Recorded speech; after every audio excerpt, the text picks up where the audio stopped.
para sa company?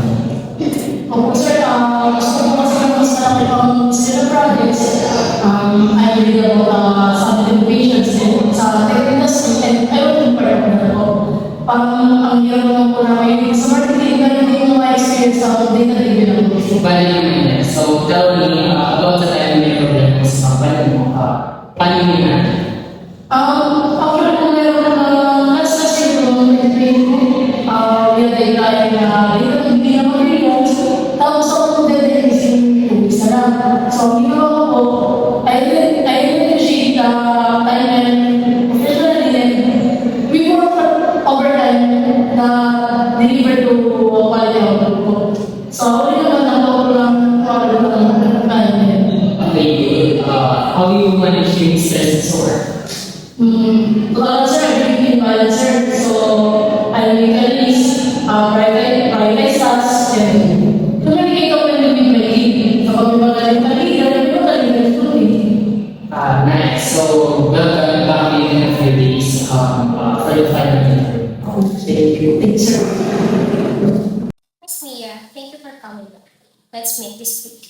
Miss Ignacio, you first. Miss Mia, if you join Summit, what would you do in your first 30 days? Sir, I first understand the current system and processes I need with the team individually para makita ko ang strengths and gaps nila. Then I propose a plan aligned with company goals. Paano mo na-handle yung disagreement sa team? Mr. Luan, I believe in open communication. I listen first, then explain my side with facts.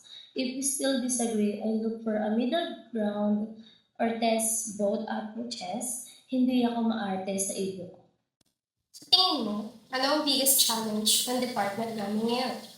Based on research ko, I think it's scaling operation. While maintaining quality, maraming startup ang nagpe-face nito, but I think with the right system, kaya naman yun. Okay, do you have question for us? Opo, ano po ang success metric ng role na to after 1 year?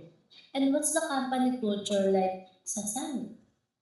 We measure success through team growth and project delivery. Culture-wise, we value innovation and respect. Ms. Taras will contact you about the next step. Salamat po sa time nyo. Looking forward or hearing from you. Congratulations, Mr. Bilog. We're offering you the position of Senior Marketing Manager. Let me walk you through the package. Thank you, Ms. Ramos. I'm really excited about this. Base salary is 85,000 per month. May performance bonus ka din na 15% per year.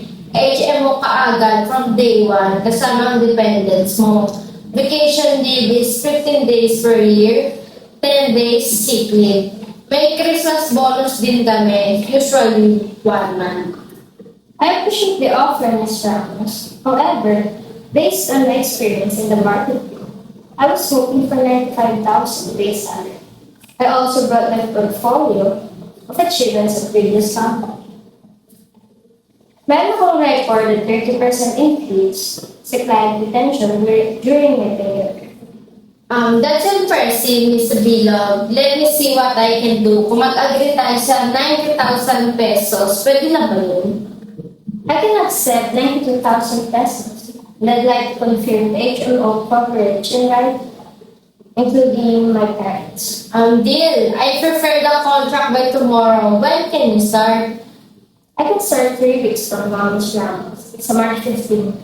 Perfect. Welcome to Summit, Mr. Bilog. Thank you so much. I'm really looking forward to this.